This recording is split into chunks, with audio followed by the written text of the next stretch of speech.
Live with CDP Sports Talk, a weekly sports and entertainment podcast sponsored by Barry Cullen Chevrolet. Live on YouTube, Facebook, Twitter, Twitch, and LinkedIn. And on audio via Apple Podcast, Google Podcast, Spotify, Anchor FM, iHeartRadio, Amazon Music, Radio Public, and TuneIn. Now, here's your host, Chris Palme.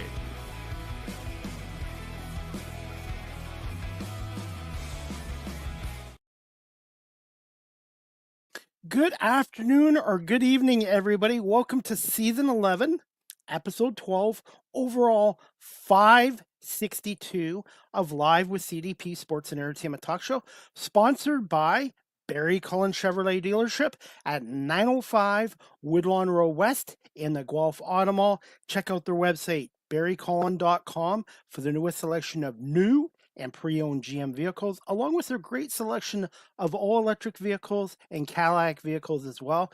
You can call the dealership at 519-824-0210 and tell them Chris Palme sent you, or you can email the dealership at info@barrycullen.com. Barry Cullen Chevrolet Dealership has been family-run and operated here in the city of Guelph since 1969 and has been a major sponsor of Live with CDP Sports and Entertainment Talk Show for the last 3 years. So if you're in the Guelph, Kitchener, Waterloo, Cambridge area, check out Barry Cullen Chevrolet Dealership. I hope everyone's doing well on this. I can't believe it's already Tuesday, July 22nd, 2025. Summer is just flying by. And I'm looking forward to my guest tonight. It's her first appearance on our show, and her name is Denise Rosenberg-Greenhut. She is a stand-up comedian out of the Los Angeles, California area who pursued stand-up comedy 7 years ago. And we're going to bring on Denise now, who's a mutual friend of one of my other guests that was on my show about a month ago, Nicole Blessing. Good evening. Hi. How are you doing tonight, Chris? I'm still alive. I'm here. That's good. That's good to hear. That's good to hear. How are you doing, and how are things out in California right now? Things are good in California right now. Weather is good. It's been warm. We're looking up. Things are moving right along. Yeah. How's the comedy industry right now in California? Comedy is good. It's good. You know, it staggers here and there, but for my own benefit, individuality, it's going really well. It's moving right along. It's not fast paced, but it's going good. Mm-hmm. And we were brought together by a mutual friend of ours and another comedian who was on my show. Mm-hmm. I guess she wears many hats as an actress, voiceover artist. I can't keep a track of it. But Nicole Blessing, which I want to say thank you to Nicole for introducing us. And what's the story behind you and Nicole Blessing? Okay. Well, Nicole's great. She's like family to me. She really is. I've known her for almost a little over 3 years now. We met at a mutual venue. We were both on the same bill at the same time at the Sunset Rooftop out in Hollywood, California. And we both happened to have been on the same bill that evening, and we just hit it off. You know, she and I started talking. One thing sort of led to another, and we've been inseparable ever since. It's crazy how things happen, but that's basically how we first met. And we've been doing comedy together on and off now for several years. We appear at a lot of the same venues together, not always on the same evening, but we do hit the same venues here in LA. So it's been really nice to be able to do that. What makes Nicole Blessing such a good comedian from your point of view? What makes her such a good comedian? I think it's her, well, first of all, her material is great. Her material. I always said that she has a memory like a sponge because she can absorb so quickly. Not everybody can absorb and memorize that fast. I mean, every time I turn around, she's got something new on her plate. And that's like within days, you know? So that makes her, I think, kind of special in that respect. She's her comedy industry. Oh, sorry. Go ahead. I was just going to say, go ahead. her delivery and her technique every comic has their own way of delivering, obviously, their material. But the way Nicole delivers it, she's very characteristic. She's very animated. She uses her body a lot in her delivery. And it's just great. She woos over an audience. She's wonderful. A lot So of the a lot of the comedians I've had on my show, they've actually had other careers before going into comedy. mhm. Do you find that too in meeting other comedians in your area? um, Not so much. Not, I mean, I haven't. I mean, I'm sure a lot of them have, but I haven't had that happen to as far as coinciding with other comedians and asking, finding out what they've actually have done prior to becoming a comedian, or how long they have been a comedian.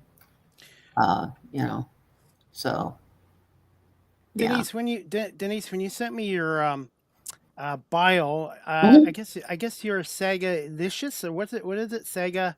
I'm a Sagadicious, Sagittarius. Sagittarius. Can you just explain to my audience what that is? I'm a Sagittarian, but I was born in the month of December. I'm very outgoing. I can be emotional. I'm a giving kind of person. Yeah, those are few of the things that a Sagittarius person actually has. I try to, I try to be there for that person when needed. So yeah, that's kind of my thing as far as being a Sagittarius in the astrology sense. Yeah. But and I was reading up on your bio that you are originally from Indiana and you Yes, I moved to am. LA and you moved to LA in 1973. How much of an adjustment was it going as a younger person going from Indiana, Midwest to LA? Well, here's the funny part. In between there, I lived in Kansas City. So born in Indiana, I moved there. I moved out of there when I was almost 4 years of age. So I technically was raised in Kansas City, but moved out here in the early 70s, where I went to junior high and high school and college out here in Los Angeles. Transition was a little difficult. No, not always easy for a preteen to have to leave your friends and then have to move, to another state. But I adjusted, and a lot of things happened to me out here in California. Do you still You know, do you still have friends and family out in Kansas City? no, No. no, my family is here. I have two brothers and one sister. I'm the baby of the family. My sister lives in Palm Springs, and one brother lives in San Diego. And my other brother, Ken, he lives out here in Woodland Hills, California. So we're all kind of staggered, but we seem to keep in touch from time to time. Now, I've been to 13 states, but I've never been to California. For those Mhm. people like myself that have never been there, what makes California such a great place to live and work and play in? Oh, the weather. The I think weather? most Yeah. people would say the weather is number one. You know, I'm not a favorite fan of earthquakes for, that's for sure. But as far as weather conditions, you don't have the blizzards, you don't have the snow. But I was raised in that. Being from Kansas City, I experienced all of that growing up. So there's a little bit of winter still attached to me. So I do kind of, I always enjoyed it as a younger kid. But California is great. The people, the the the flow, the momentum, I think is a good thing out here in the Los Angeles area. So yeah. What are some of your favorite attractions in California besides comedy? Besides comedy. Disneyland. Okay, Disneyland. I have to go. I haven't been there in like probably 3 or 4 years. But I always loved going to Disneyland out here. It's always a fun place to go. Kind of brings you back to your childhood a little bit. You know, that's one of Do my you have a favorite favorite things. Go ahead. do you have a favorite ride at Disneyland? I do. California Adventure. They have California Adventure now, and there's this one ride, and I cannot remember the life of me what it's called, but it takes you on a virtual ride where you kind of swoon down into different areas of life. It's a ride, and you're elevated, and your feet are up, and it's like you're flying. You're like a bird, and you're like flying through the air on it. And I loved it. The last time I was there, I went on this ride, and I swear I didn't want to get off the ride. I was like, okay, I'm going to go on here again. But that was one of my favorites, as far as California Adventure. Disneyland, I'd probably say my favorite ride is probably the Matterhorn, the mountain. I always liked that. That was always a fun ride. Roller coasters. Give me a roller coaster. You should come out to Cedar Point in Sandusky, Ohio. They have some of the craziest roller coasters. Do they I'm really? I'm not a roller coaster fan. I'm more of the water park guy. I'm more on the safe Mhm. side. But for amusement parks and roller coasters, Cedar Point in Sandusky, Ohio, which is about Ooh. 40 minutes from Cleveland, is Mhm. probably one place you should check out at some point Okay. if you come out to the East Coast, or Canada's Wonderland, which is in Toronto. Oh, there you go. There you go. I love Toronto. I've been there several times. Several times for comedy? Not for comedy yet.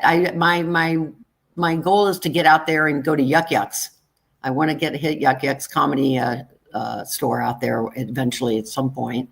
No, I came out there for a wedding about a year and a half ago. My daughter's girlfriend got married, and I ran the waterfront. I was a marathon runner I have 18 marathons to my name. Congratulations. Thank you. Yeah. I gotta put you on the spot here. Which Yes. one was the most difficult to do out of your 18? I'm going to say the most difficult was the waterfront.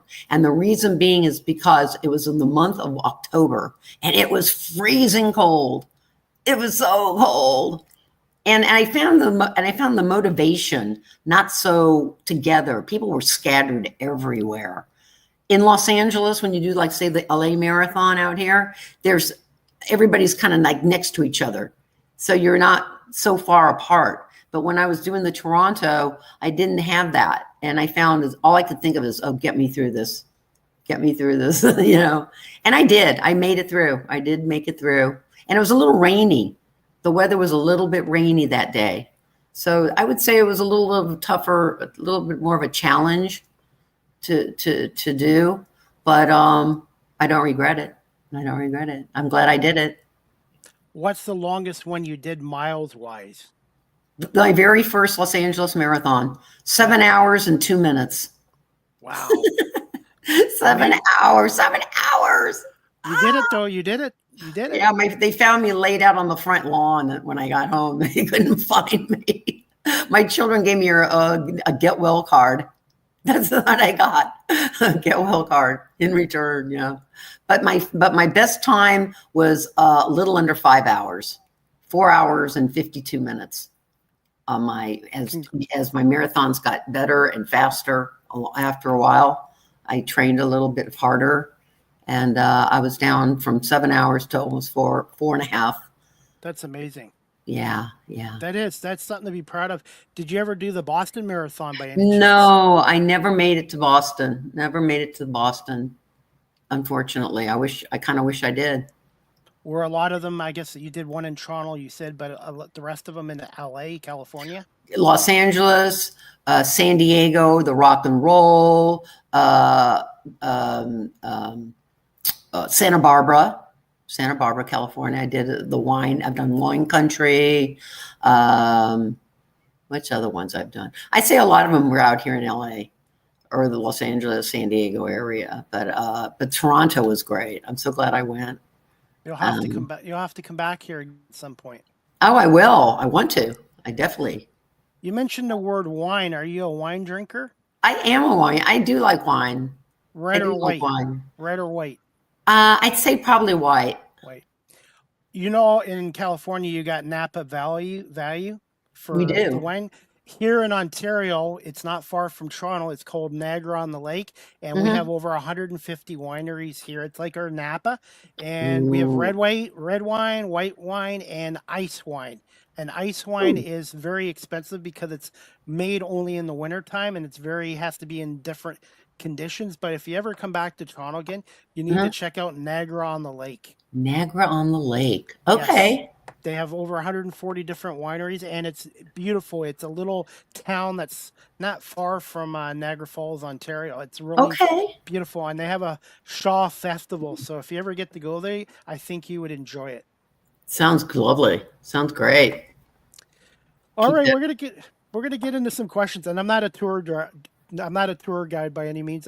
I was just there in June, and I had a really good experience on Niagara on the Lake and the different wineries and the Uh-huh. wine and seeing how the wine process is done. Oh, wow. So, all right, Denise, we'll get into some questions. Okay. When did you develop an interest in the comedy in the comedy industry, and who are some of your influences or mentors when you first started this out over 7 years ago? Okay. So getting into the comedy industry, I really wasn't looking for it at the time. My story basically is I was in Pasadena, California at the Ice House. The Ice House is a comedy venue, been out there for some time now. And my daughter we were out there supporting one of her friends from college. And we were in the audience and having a really good time, drinking, having a really, really super good time. I would say the host of the show, her name is Nancy Bellamy. She's also a comic, and very much, I would say, like Whoopi Goldberg. She's got that Whoopi Goldberg ambiance about her. Very, very funny. Very, very funny. I couldn't stop laughing. I could not stop laughing. I was laughing from the beginning to the end and chuckling like a hyena. And she saw this and she just kept eyeballing me throughout the entire show. So after the show was over, she came up to me and she says, "Do you know how funny you are? Do you have any idea how funny you are during the show?" And I said, no. I said, "That's just the liquor and the drugs talking." I said, basically, and she's like, "No, you're so funny." And we started to hit it off. And we started to talk after the show. And she says, "How would you like to try and be on my next show here?" It's called Nancy Bellamy and Her Comedy Train. And she would have this probably every month at the Ice House. So I kind of put her off for a little bit. I said, "Thank you so much." But 6 weeks later, after I agreed to do a 420, I agreed to do her first 420 show. And that was 6 weeks prior to first meeting her. 6 weeks later, I was up there doing my first comedy set. And I did two. I did a 7:30 and a 9:30 show. And I've been doing it ever since. That's how I first got into comedy. The first time you went on stage, Denise, did you have any stage fright? Because sometimes people can be funny around friends and family, but when they're in front of an audience, they can kind of shrink in the spotlight. I probably had a little bit of my nerves, a little nervousness in there, but I felt pretty confident. I mean, I can look back at some of the videos, Chris. I can look back at my other when I first started to where I am today. And I definitely have perfected and gotten so much better over the years where I first started. But my first sets were not bad. They were not bad. I got a lot of laughs. So that made me feel good. That gave me confidence right there to continue. And I enjoyed it. It was fun. From your perspective, every comedian's perspective is different. What's more difficult, performing in front of a big audience or a smaller audience? Well, you want to get out there and at least try to get a feel of your audience. You want to kind of see where you're at with them before, probably, I think it's a little nicer to have it a little more intimate, a little smaller. I prefer maybe, not a small, moderate amount of people, compared to a very large group. But I've done both. I've gone from 75 people to over 100 people. So, it really depends. But I think a smaller group. Is for me. I enjoy that. I enjoy working with a little bit smaller. So yeah. When you're on stage, obviously your adrenaline kicks in. Do you have any rituals before you go on stage? And as a comedian, how long does it take for you to gauge an audience mood when you first go up on the stage? Explain that. Say that again. Say Do that you have, again. yeah, I'm gonna keep it simple here. Okay. Do you have any rituals before you go on a live stage before a show? Rituals. Yeah, Sometimes I mean, I greet them. I say, "How you guys doing this evening?" If there's people ahead of me, before me, if there's a lineup, I'll always tell them, "Hey, give it up for the comedians that you've seen so far." And they usually will applaud. Sometimes when I'm the only woman and on the bill, and all the rest are men, I'll say I'm your estrogen injection for the evening. Yeah. When you were growing up and you were into comedy, who were some of your favorite male and female comedians? And do you find there's more diversity now in comedy, even in your 7 years? Yes, I think there's diversity. I think there's a lot of diversity. Growing up, loved Rodney Dangerfield, loved Sam Kinison, loved Joan Rivers. These are people I kind of grew up with, over the years. Today, I mean, there's a lot of different comics. They all got their niche, but yeah, those growing up, those particular comedians, kind of, I look back and I laugh. I laugh hard. George Carlin. I mean, he's an icon. His timing was impeccable. He was great. Then you got people like Jerry Seinfeld. Coming out at you, and so on and so forth. So there's so much different people that make a impression on you. So yeah. Growing up, I was also a fan of Lily Tomlin. Obviously, she was an Oh. actress, but she was a comedian too. Do you like her work as well? Oh yeah, Lily Tomlin. Oh, who can forget Rowan and Martin laughing? I mean, that is like pure shtick. That was just craziness. Just whatever. I truly believe that there was never a script. I think everything was ad-libbed on that show. Artie Johnson. I mean, look at how funny, and Ruth Buzzy. Very funny people. Very funny. Yeah. Good times. In your opinion, what makes a good comedian even in 2025? What makes a good comedian in 2025? Material. I think material is important. Delivery. Just who they are as an individual. I think as they come out and engage with the audience, I think that's what makes them extra special, and how they proceed to make you laugh. Isn't, because that's what it's all about. Humor. Humor is the best medicine. And I also find that taking it from real life, taking a lot of it from real life makes it even funnier. So, Comedy is a lot cheaper than seeing a shrink.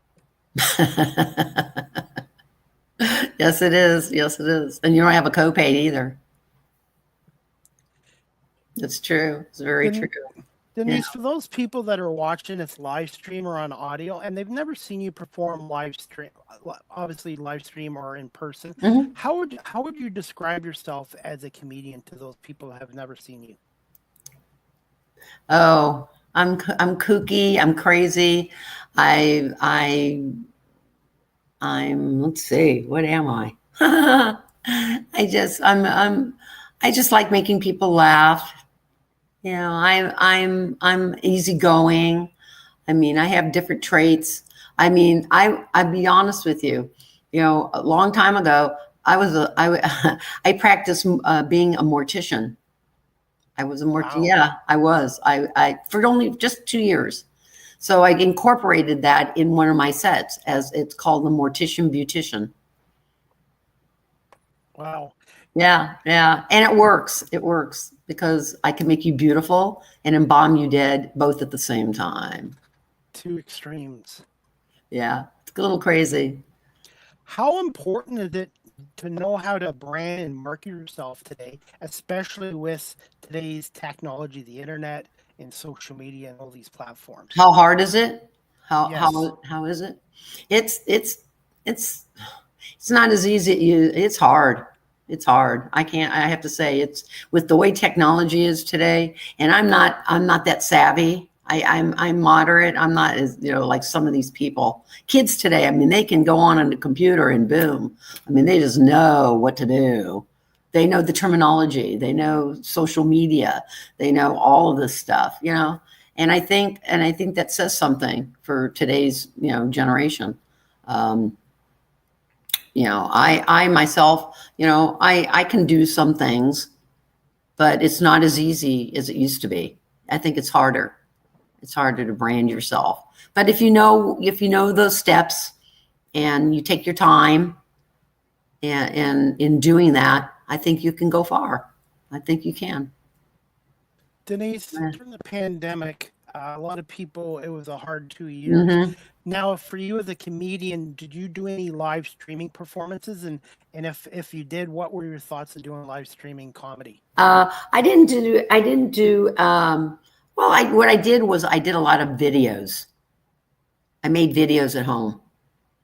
I have one. I actually did get out once during the pandemic. I went to the dentist. And I wore a mask, and I made a video of it about don't neglect your gums even during the pandemic. And I cut a hole in my mask. And at the dentist office, I had one of the technicians film me. And I did a little comedy set about not neglecting your gums while you go to the dentist. And while I was wearing this mask, my technician was working on my mouth. It happened to be very funny. So, do you still have that clip? I do have that clip. I'd love to see it. I'll send it to you. Remind me, I will send you that clip of me at the dentist office. It's very funny. But I did do I did little parodies to songs and so on during the pandemic. And I would put them on. I put them on sporadically, like on Instagram, Facebook, things of that nature. That's what I did during the pandemic because I was home. I don't know anybody that really, that wasn't home. So, but that's what I did. That's how I kind of stayed in the comedy, into the comedy circuit. By just, doing videos. Yeah. For those people that are watching this show or listening on audio later, and they're looking to get into the comedy industry, what advice would you give to them from your experience so far in the industry? Well, let's see. I'd say, well, look at yourself first. Look at yourself, see, how funny you think you are, and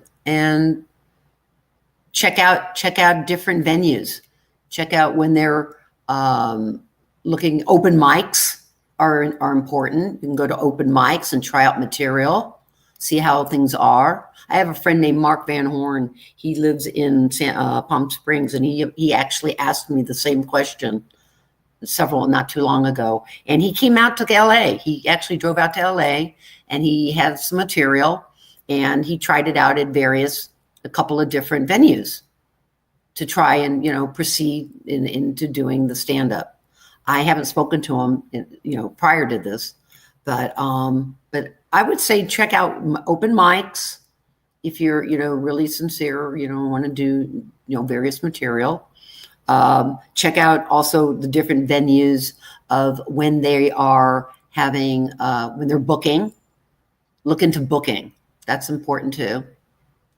Different places have booking schedules, and go with that. If you have already done that as a comedian, it's important to maybe send out a reel, send out a tape or a reel of yourself and have them look at you. and go with that. That's kind of what I would do. I mean, that's a beginning. It's a foundation. Everything has to start out with a foundation and build on it. So what are your thoughts on improv? I took improv. That's funny. I took improv about 4 years ago with a gentleman named Bill Chott, and out here in Sherman Oaks, California. And he used to be on the Wizards of Waverly Place, if you remember that TV show. And he was very funny. Was it Bill? Was it Bill? Yes. Do you know Bill Chott? Yes, he was on my show about a year and a half ago. Oh, good get guy. Out! Really? Good guy. He's fun. He's from St. Louis, Missouri. He's from Missouri. Yes. Wow! What a coincidence! What a coincidence! Small world. It really is. Wow! Yeah, Bill's great. I haven't seen him in a while, but we keep in touch on Facebook. I took his improv class for about a couple years. It was a lot of fun. I like improv. It's a little different, than stand-up comedy, obviously, but I had a lot of fun and I made a lot of friends, which was really nice. And I do keep in touch with some of them to this day. So improv's great. It's a little spare in the moment of putting yourself out there and seeing what comes out. So. Denise, when you're on live stage, do you get audience people participating with you physically? Physically? Yes. No. Okay. No, I don't get it. I don't get that. No, I don't. But I do some. I once in a while had a few. I wouldn't say so much heckling. I wouldn't say heckling, but loud laughing sometimes. And I will approach that person. Sometimes I will interact with the audience. What's the toughest crowd that you've had so far, if you've had one? The toughest crowd. I've had two. I think I've had two tough crowds. One is in Hollywood at the Fourth Wall. Again, you have to know your audience, and sometimes you'll do really great, and sometimes you might hear crickets. You just don't really know. But overall, that was just one time. That, I didn't expect. However, I'd say one of the toughest crowds is working the senior centers. They're a tough crowd. They can be tough because you're dealing with seniors. Again, know your material. And if your material coincides with who they are, it really does. It does help and it works. I've had nothing but good feedback from the senior centers. But I do know they can be really hard. It can be a hard crowd. If I know comedians I've worked with in the past at a senior center, and unfortunately, it doesn't always go well for them. It didn't go well for them. Be prepared. I got to ask you this. Would you like to promote some of your upcoming senior shows? Sure, of course. Yeah, we're going to be at One Generation in Reseda, California, Los Uftas. That is produced by Nicole Blessing and Fred Ostrander. And that is going to be September 19th, 2025. And it's going to be at One Generation. And that is located at Reseda and Victory Boulevard in the heart of Reseda. It's going to be a lot of fun. It's free, too. So come on down and have some laughs and giggles. It starts at 2:30 in the afternoon till 4. And we're all really looking forward to it. Is there a website where people can buy tickets if they're... There's no tickets. You don't need tickets for the show. Just come down and have a seat and be prepared to laugh. Any chance you and Nicole, for me, could live stream it for people like me in Canada? I don't know. That's a good question. Maybe. I know it will be recorded. Okay. The show is always going to be recorded. We definitely record the entire show. So after we're done, I'm sure we can make some kind of arrangements to have it shown. Absolutely. That would be fun. Well, technology. I know everybody always talks about the negative aspects of the internet and social media and technology, but the technology, if you use it the right way, can be a really good tool. And comedy is not just, okay, it's in Canada and the States. Comedy is really now international because this technology really does shrink the world down. It does. It does. Communication. Before technology, internet, all that emailing, all of that. I mean, people, what would we do without a computer? What would we do without cell phones? You know, They can be a good tool. It's true. It's true. When you're a comedian, obviously you go to different clubs and maybe different cities. I'm not sure if you've done comedy out of California, but how important is it to do your homework on the club that you're performing at and maybe the audience? Because I'm sure every audience you have is completely different. They are different. I will be appearing at with Nicole actually in October. We're going to be in San Diego. Actually, we're going to be appearing. What is it called? Night. I can't think of the name of the. I can't remember the name of the venue off my head. Something night pub. I can't remember it. But anyway, we're going to be there October 11th, and I'm really looking for. And she's headlining. Nicole will be headlining, and I will be with her to perform as well. So I'm literally looking forward. I haven't never done San Diego. So I'm looking forward to that. I'm hoping one day to get out there in the future when things get better. Yeah.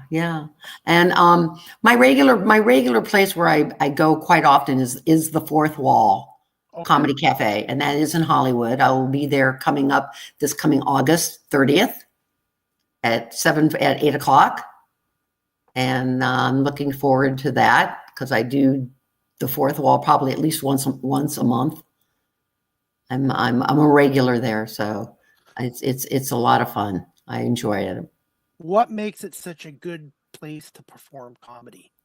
I enjoy it because it's more intimate the way it's set up. I think it holds maybe 60 people at the most, and it's fun because there's no alcohol. There's no alcohol served. So all of the comedy is totally organic. It's all natural comedy, Nobody has if they want to drink, they have to go across the street to the liquor store. I enjoy the Fourth Wall. Joe, the owner, he's great. He makes it so much fun, and he is very, very funny man. And he just makes it a pleasure to always want to return and come back there. That's why I go back there. I will have to check it out. I want to get out to California one day when things get better and definitely check out some comedy clubs. And since you were talking about the Fourth Wall Comedy Club, I have a clip of yours that you sent me, and I was going to play it right now. All right, please do. Can you please let me know if you can hear the audio okay? I'm the audio guy too. Okay. So if the audio is bad, then we'll have to fire the audio guy. We don't want to do that. Just bear with me. That's Joe. Need the audio. You can hear it? Cannot hear it. Cannot hear it. Okay. Can't hear it. Okay, thank you for letting me know. I have it cranked up. I don't hear anything. Okay, I can hear it, but I'm trying to figure out why. Okay, I'm going to try to figure this out. This is from the Hollywood Comedy Club. Bear with me, Denise, and I'll see if I can get the audio working for you on this. Okay.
Any luck? I can hear it perfectly clear. I'm trying to figure out why you can't hear it. I apologize. I had it working this morning and the audience is good. It's just I don't know why it wouldn't work. And I've gone on my media player and I've checked the volumes up too. So you know what? We're gonna improvise. We're gonna improvise. We're gonna improvise. Obviously, you can't hear the audio, and I do apologize. But maybe you can give us a little commentary of this sketch from the Hollywood Comedy Club. Improvise. I beg your pardon? What? We'll improvise. We'll just do a little commentary. Oh, okay. Well, let's see. Where am I? Oh, I'm trying to see where I am on the screen here, what I was talking about. Let's see. Well, I can tell you about You're talking about dryers making. Oh, I can talk to you. Okay, you know, we get to that point in life, women get to that point in life where we want to preserve our skin. We want, you know, we're at that stage in life where we want that suppleness and we want to fight the wrinkles and so forth, you know? And I only have one answer to that. And that is just keep eating food until the wrinkles fill out. And wouldn't it be great to go into a dryer for, say, about 10 minutes and come out wrinkle-free? Not to mention 3 sizes smaller. Which is that would be it. Yes, because that would be a bonus right there. That would be a bonus. That's what happens when you get stuck inside of a dryer. Yeah, now I'm 5'3". Now you're only 5'3". Oh. Did I tell you about my mom? Did you? No, go ahead. Did I tell you about? Did I tell you about my mom? Well, go ahead. When I was growing up, my mother always said, "Honey, when you get to a certain point in your life, be sure that you invest in a really good bra, because gravity will work against you." And she was so right, because by the time my mom had passed away, she was only 4 foot 5 inches tall, and her boobs were exactly the same length. She called me up one morning complaining of chest pain. I said, "Mom, why do you have such bad chest pain?" She replied, "Well, I rolled out of bed this morning and I stepped on my nipples." That is a visual that I could do without. Poor mom. Yeah, this was an 8-minute clip, and I thought it was great. And thank you. I can see how passionate you are, and basically your life experiences, and that's I guess where a lot of the comedies get their inspiration from is their life experiences. It is. It is. Yeah. Mm-hmm. Yeah. It's a good time. I enjoy working. I enjoy performing here at the Fourth Wall. It's a lot of fun. Have you thought about a website yet or a YouTube channel for some of your? I have. I've been giving it some thought. Yeah, I actually spoke to my son about it. That's so funny. I talked to my son today about it, and you know, I'm thinking about probably expanding. I think I might look into that at this point and getting myself a website. And one thing too, I wanted to ask you about too. Yes. Is in the radio media industry, nobody cares about my age being 53. It seems like in the comedy industry, people really don't care about your age. They just want to see good humor, good comedy. Have you found that the same in the industry as well? About you mean as far as being a more experienced person in comedy? Has it really affected? I mean, has it affected me and so forth? No, not really. I mean, I've come across women that are much older than I am. We have a Nicole and I have a mutual friend, Susan Ware. She's much older than I am. And she is very, very funny. Very, very funny. She does like one-liners, and she'll just have you, she just cracks you up. She's great. She's great. I don't think it has anything to do with age. I think you're never too young or too old to start. I mean, I just saw a clip on America's Got Talent recently, this past week, of a woman. I think her name was Sandra. I want to say Sandra Reisner.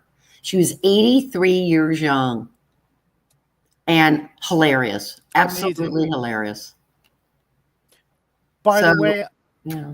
by the way, I did have a comedian on from America's Got Talent 4 years ago when I first started this, and his name was Marty Ross, and he was 80 years old, and he didn't become a comedian until he was in his 70s. See, and he loved it. He unfortunately passed away a couple years ago, but he really had a passion and really enjoyed the comedy, and the crowds really liked his work. See. Yeah, it doesn't matter your age. It doesn't. If you have that passion and it's something that you feel that you want to succeed in life, go for it. Just do it. I do apologize. I can see the video and I can hear it clearly, so I gotta ask Senior why my guest can't hear the video on this. I'm so sorry. I can't hear it. But we're getting through it. We're ad-libbing. That's how you get through it. Sometimes things don't always go perfectly, so I'm gonna figure out why the audio didn't work on your end. So, but thank you so much for letting me play this clip and for letting me know about the audio. So I'm gonna have to fire the audio guy now. Oh no! Where does it leave you? Just kidding. I'll fire StreamYard. It's their fault. And we got somebody watching our show right now too, by the way. I'm sorry. We have a member watching our show. His name is Rob Schneider. He is the host of his own podcast in Buffalo, New York. He just says, hello, Chris and Denise. Fly Hi. Eagles, fly, go Bees. He's talking sports. Are you a sports fan by any chance? I think we might have lost you there, Denise. He's gone. Yeah, I'm still here. Okay. Are you a sports fan by any chance? Who, me? Yes. Yeah, I like sports. I like college football, and I like basketball. Lakers fan? A little bit, yeah. I like to watch the Lakers. I like the Ducks. I watch Oregon a lot. The Oregon Ducks. The Oregon quack quack. Yes, I like the Oregon. Sports is huge out in Los Angeles. So many teams. It is. So many choices. Yes. Yes. And college football is not that far away. No, it's not. It's not. Nope. So yeah, I'm into that. Absolutely. Before we wrap the show up in a few minutes, Denise. Yes. When you do comedy, you do the opening act, the middle act, or the closing act, and on average, how long is one of your live performances time-wise? I don't. I mean, I always have a lot of different comedians come up before me. As far as an act, I don't always have. Headliners always seem to come at the end of the show. They always save the favorite for the last. So, but I'm usually 5 or 6 in the lineup. I find when I do my shows, and my average show is about it can go about 10 minutes. I can go 10. I have a gig that I'm doing this coming year, and that's 15 minutes. So I'm slowly, adding on time, to my thing. When you're writing your jokes, do you have family or friends or guinea pigs to test out your jokes before you go on stage? Sometimes, yeah. The senior center is a great place for material. You can get all kinds of good ideas for going on those places. Let me tell you, I've written some doozies.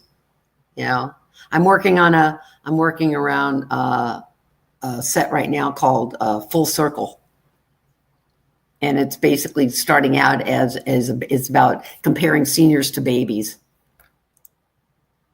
and how life transitions as a child into seniorhood. So it's definitely has humor to it. Yeah. I mean, I have, writing can be a little bit tricky. Writing can be tough. What advice would you give to somebody that's looking to get into comedy, doing the writing aspect? Sometimes people can write jokes, but they're not very good at performing them. That's true.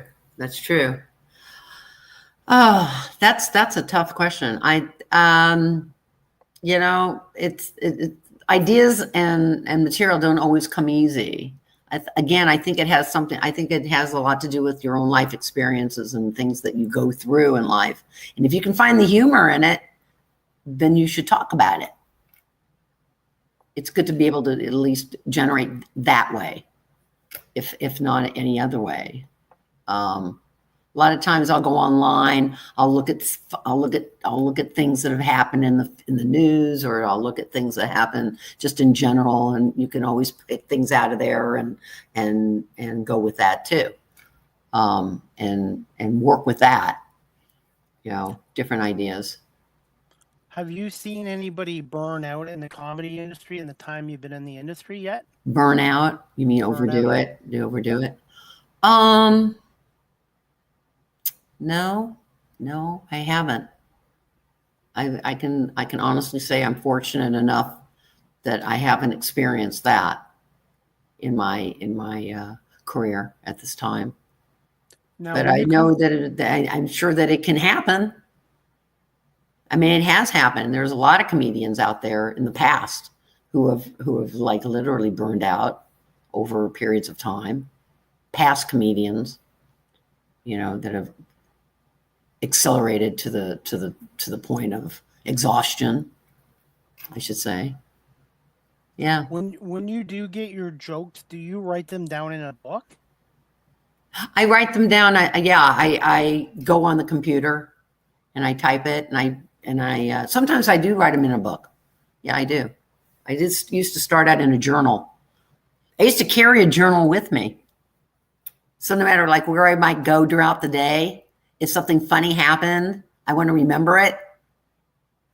Not always on my phone, like to record it, but I would write it down. So I go, oh, that happened. Oh, that's funny. Somebody might say something that's really funny. And you're going to go, oh, dang, I wish I could remember that. So yeah, that's a good thing for somebody who wants to be, carry a journal with you, carry a little notebook with you and so forth, because you never know when you're going to stumble upon something of humor. And you want to use that. So take notes, definitely. Mm-hmm. Do you have a bucket list as a comedian that you'd like to accomplish in the next couple of years? Yeah, I want to come out to Toronto. I want to do yucks. or Second City. There's so many good comedy clubs in Toronto. There are a lot of venues out there. Besides Toronto and Canada, is there another country that you want to eventually one day go out and do comedy at? Yeah, I'm going to be in 2027. I'm going to be in Ireland. Amazing. I'm going to Ireland. I'm going to London, Ireland, and Scotland. And who knows? Maybe when I'm out there, maybe I might hit one or two of them. And that's where Mary Kennedy, one of my friends and comedians, is right now. She's in Ireland. Mm-hmm. Ireland. She's at the festival. She's at the festival. Yes, she's a really good comedian as well. Yeah, Mary. Yeah. Mm-hmm. Absolutely. Hey, before we wrap up the show, Denise. Yes. I'm going to put you on the spot here. I do this with all my guests when I wrap up a show. What are some fun facts or a fun fact about Denise Rosenberg-Greenhut that people might not know about you? Oh, geez. What do they don't know? They don't know about me? Well, let's see. I am try to be as honest and I'm outgoing. I'm passionate. I'm can be a little stubborn. I can be a little hard-headed at times, but I like getting through a day, without any turmoil or anything of that nature. I'm friendly. I'm social, and I just like having a good time and laughing. And the more people I engage with, the happier I am. Yeah. What are your thoughts on ventriloquists? I've actually had a couple on my show. What are your thoughts on that? I like ventriloquists. I like puppetry. I think it's cool. I like it. I think it's a talent. It doesn't come easy. I've seen ventriloquists that aren't that great, and I've seen some that are really, really good. Who's the one in Las Vegas that does the what's his name? He was on. Oh, what was his name? I can't think of his name off my head. Jeff, I think it's Jeff. Is Jeff it something? is it Jeff or Jeff? Jerry? Is it? Oh, I see his face, but I can't think of his name. But he was on one of the shows a long time ago, and he wound up in Vegas for years. And he was an amazing ventriloquist. It's not easy to do. Oh, it's not easy. He was Haber, Jerry. It's something Haber. Can't remember his name, but watch, it'll come to me when I'm done.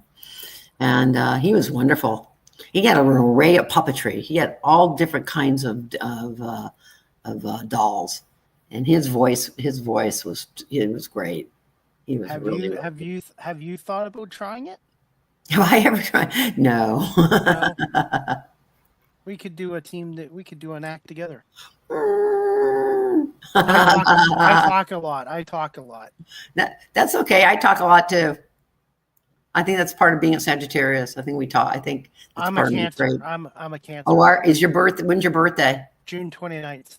Ah. So you had a birthday. Thank you. The big 53. I made it to 53. Oh, you're a baby. Baby. I got gray hair. We never know it because you've got your hat on. Absolutely. It's okay. It's all good. It's all good. Yeah. Have you thought about maybe you and Nicole one day starting your own podcast show? God, that would be fun. I think Nicole and I would be. Yes. Once a month. We could be freaking frack. I mean, this could be. Month. Yeah. I'll talk to her about it.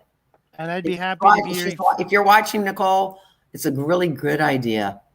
And I'd be happy to be your first guest. Oh, there you go. We already got our first guest. What more could you ask for? Look at that. We're already on the spectrum. Maybe a book one day too.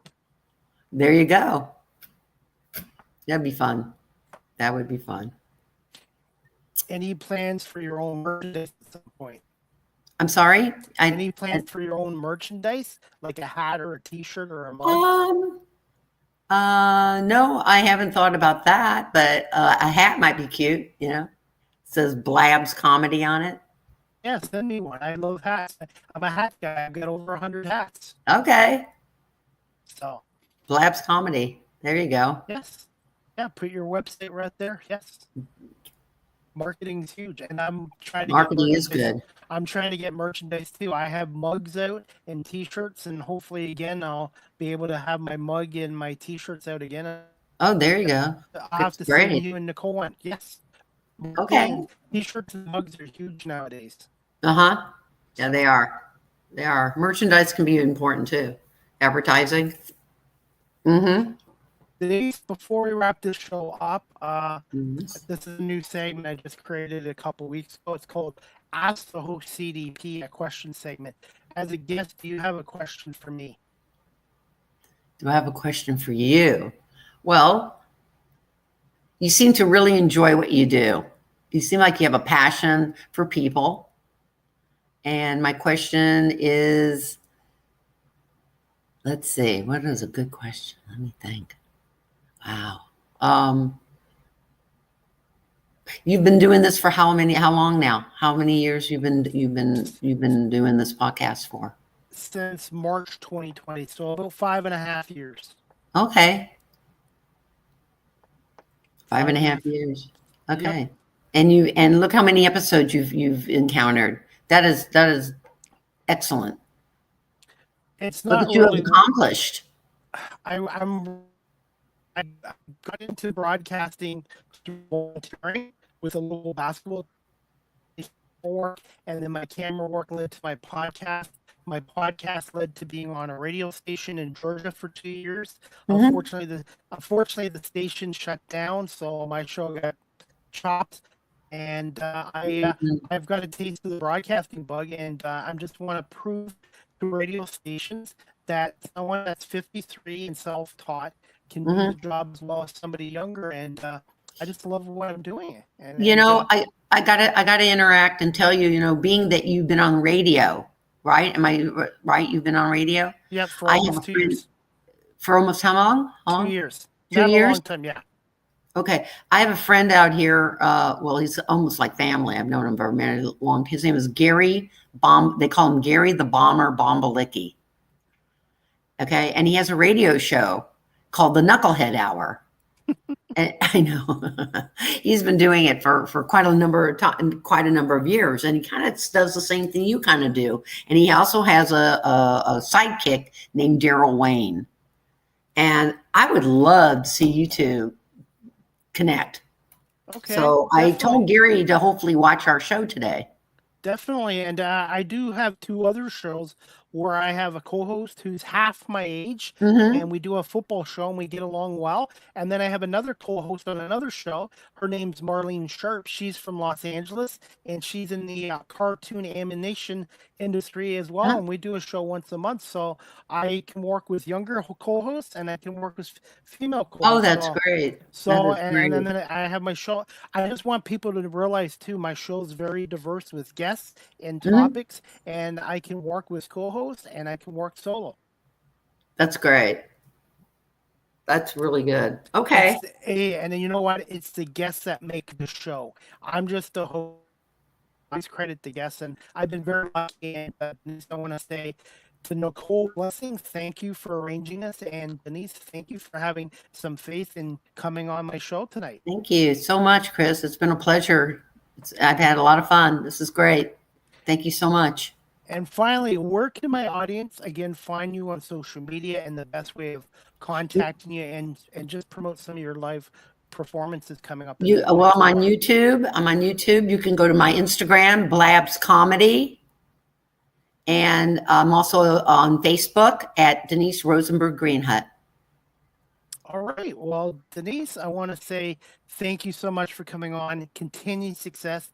And Thank you. when you do get down to Toronto at some point, or Niagara Falls, which they have a Yuck Yucks in Niagara Falls, Ontario, please let me know, and I'll try to come out and see you. Oh, I love that. Thank you so much, Chris. Thank you so much, and continued success in your field as well. Thank you so much. And give me a little bit of time tonight, Denise, and I'll send you the video, the audio, and some reels and clips as well. Okay. Sounds great. Thank you so much. Denise. You too. Have a good night. All right. Take care. Talk to you soon. Okay. Bye-bye. All right, everyone. That concludes season 12, overall 562 of Live with CDP Sports and Entertainment Talk Show. Again, brought to you by Barry Cullen Chevrolet dealership here in Guelph. Next Live with CDP Sports and Entertainment Talk Show, again brought to you by BarryCullen.com, is going to be on Thursday, July 24th at 2 p.m. Eastern with my special guest, Gina Santi. She is a comedian, a host, an MC, a storyteller, a game host, and she is a former teacher of 14 years turned into a comedian. So please check out Gina Santi on Thursday, July 24th at 2 o'clock with Chris Palme on Live with CDP Sports and Entertainment Talk Show. And I have a second show on Thursday, July 24th at 8 p.m.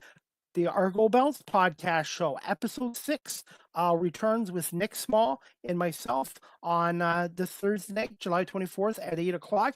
Nick and I are going to break down the Argos' latest loss, 26-25 to the Montreal Alouettes. And Nick and I are going to preview the Argos' upcoming game this Saturday, July 26th at 7 o'clock against the Winnipeg Blue Bombers at BMO Field.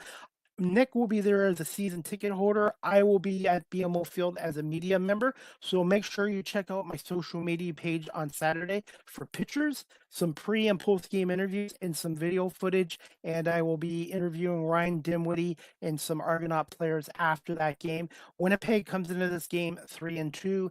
coming off back-to-back losses to Calgary. The Argonauts are 1-5 and are real desperate for a win. So this is going to be a huge game.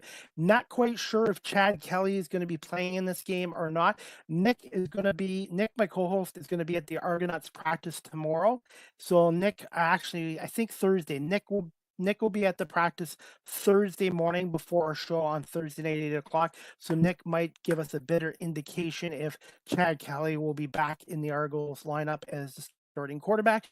Chad broke his leg November 7th in the East Final against Montreal, and the Argonauts just want to make sure he's 100% healthy before he goes under center. But this game is huge to the Argonauts, especially their playoff chances. And Winnipeg, I'm sure they don't want to lose a third straight game and drop to 3-3 as well. So Argos Bombers, Saturday night, 7 o'clock. You can get tickets at argonauts.ca or watch the game on TSN at 7 o'clock or TSN 1050 on the radio with Mike Hogan and Ben Grant as well. So I'm looking forward to Thursday with Gina Santi, the comedian, at 2 o'clock on Live with CDP Sports Entertainment Talk Show, and the Argo Bounce podcast show, a weekly show devoted to the CFL's 19-time Grey Cup champion Toronto Argonauts, 8 o'clock with Nick and I. And if you have any comments, questions, suggestions, please come and watch our show as well. Again, I want to say thank you to tonight's guest, Denise Rosenberg-Greenhut, for coming on and talking about her comedy career. And please make sure you follow her YouTube channel. She's on Facebook and she's on Instagram as well. And as we wrap up this show, guys, Barry Cullen Chevrolet has an employee pricing event going on at the dealership right now. A 2025 Silverado LD ZR2. Get up to $11,300 MRSP on select models. More details at barrycullen.com or drop by the dealership at 905 Woodlawn Road West in the Guelph Auto Mall and tell them that Chris Palme sent you as well. I am on Cameo. If you'd like a personalized video message from yours truly, go to cameo.com and type in Chris Palme. I can do birthday wishes, happy anniversaries, congratulations, pep talk. If you want to ask me questions about my 3 talk shows and some of my favorite interviews, go to cameo.com, type in Chris Palme, and book your Cameo today. I'm also now on Blue Sky Social. It's Blue Sky Social is like what Twitter X used to be. So you can follow me on Blue Sky Social. I'm quite active there as well at Live with CDP 19 on Blue Sky Social. And again, guys, you can follow Denise on the social media platforms on Facebook and also on Instagram and her YouTube channel as well. And I'm looking forward to seeing more of Denise's work as well. Now, guys, if you're in the Guelph, Kitchener-Waterloo, Cambridge area and you're looking to adopt a pet, check out the Cambridge and District Humane Society at 1650 Dunbar Road in Cambridge, Ontario. Telephone number 519-623-7722, extension 0, or visit their website at cambridgehumanesociety.org. All the animals that are up for adoption, all the pets, their profiles are on cambridgehumanesociety.org. And if you're looking to volunteer as a dog walker like I do twice a week, you can go to cambridgehumanesociety.org and fill out a volunteer application form there as well. And also the Cambridge District Humane Society every Wednesday has a pet emergency fund. So if you have dog food, cat food, bunny rabbit food, pet food that you'd like to donate, the Cambridge Humane Society would greatly appreciate your donation. They're at 1650 Dunbar Road in Cambridge, right across from the Cambridge Center Mall. And they're also right now looking for gift cards from the Dollarama store, garbage bags, paper towels, cat litter, anything that can help them out. They do a really good job in looking after our homeless furry friends and making sure they get adopted into good families and good homes as well. So Cambridge District Humane Society, please consider helping out. Live with CDP Sports and Entertainment Talk Show again is live streamed on these platforms: YouTube, Facebook, Twitter, X, Twitch, LinkedIn, and now available on Instagram. You can check out my website at beacons.ai/Chris D. Palme. Again, Live with CDP Sports and Entertainment Talk Show is sponsored by Barry Cullen Chevrolet Dealer 5 Woodlawn Road West in the Guelph Auto Mall. Make sure you check out their website barrycollin.com. I am also on TikTok. I am a full-time TikTok creator. Check me out on TikTok at Chris Palme and check out my latest content. I'm always putting content on TikTok as well. StreamYard is the official live stream provider of Live with CDP Sports and Entertainment Talk Show. If you're into webinars or podcasting, check out StreamYard.com. They have basic free plans or paid professional plans that I have. And if you're a business that likes to do a lot of webinars or live streaming, StreamYard.com and contact your sales rep for pricing as well. And I've been with StreamYard for over 4 years now, and I give them a big thumbs up as well. Finally, guys, Live with CDP Sports and Entertainment Talk Show. The audio version is available on these platforms: iHeartRadio, Amazon Music, Spotify for podcasters, Apple Podcasts, Breaker, Pocket Cast, Spotify, Castbox, LinkedIn, Pandora, Tuned In, YouTube Music, and Good Pods. And please remember to subscribe, follow, and share as well. Finally, guys, you can email the Live with CDP Sports Entertainment Talk Show at cpalme19@gmail.com. Any comments, questions, suggestions, feedback would be greatly appreciated. And also, if you'd like to tip the host or contribute to my YouTube channel and you really like my media work, I am on PayPal at cpalme19@gmail.com. Finally, guys, you can follow me on Facebook, Twitter, X, Threads, Instagram, LinkedIn, Blue Sky, and also remember to subscribe to my YouTube channel. Subscribe, like, and share. And thank you so much to my 648 subscribers. And I'm getting very close to that 500,000 views on YouTube as well.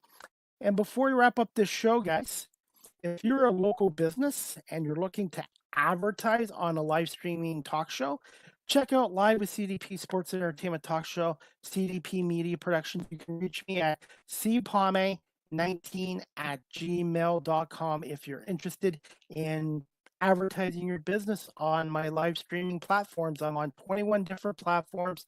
I have listeners in 45 countries and almost 500,000 views on my YouTube channel. And I do get a lot of great guests on here as well. That wraps up my show for tonight, everybody. Major League Baseball tonight, we got Yankees and Blue Jays going on at the Rogers Center. Jays looking to beat the Yankees for the 6th straight time in Toronto and increase their lead in the American League East to 5 games. And the Tigers are in Pittsburgh tonight. Hopefully they can rebound from their latest loss, 3-0 last night to the Pittsburgh Pirates. So Tigers, Jays are in action tonight. And that is about it. So I want to say thank you to Denise Rosenberg-Greenhut, a stand-up comedian out of Los Angeles, California, for coming on. And thank you to Barry Cullen Chevrolet and to those watching on live stream and audio. And we will see you back here for another edition of Live with CDP Sports and Entertainment Talk Show on Thursday, July 24th at 2 p.m. with stand-up comedian, MC, storyteller, and former teacher Gina Santini. Gina Santi. And then the Argo Bounce Show will be back here on Thursday night, 8 p.m. Eastern, 5 on the West Coast. Nick Small and I will break down the Argos Alouettes game, which the Argos lost by a point, and we're going to preview their upcoming game against Winnipeg Blue Marbles. So there's a lot of Live with CDP Sports and Entertainment Talk shows coming up with more great guests, along with the Argo Bounce podcast show, which is once a week, and the Small Talk podcast will be back with Marlene Sharp and myself Monday, July 28th at 8 p.m. And we have 3 special guests, so make sure you check out the Small Talk podcast Monday, July 28th at 8 p.m. Eastern, 5 on the West Coast. Marlene Sharp, myself, and 3 special guests. I hope everybody has a great evening. Enjoy the Major League Baseball action, and we'll see you back here on Thursday at 2 o'clock for another edition of Live with CDP Sports and Entertainment Talk Show, brought to you by Barry Cullen Chevrolet Dealership. Good night, everybody.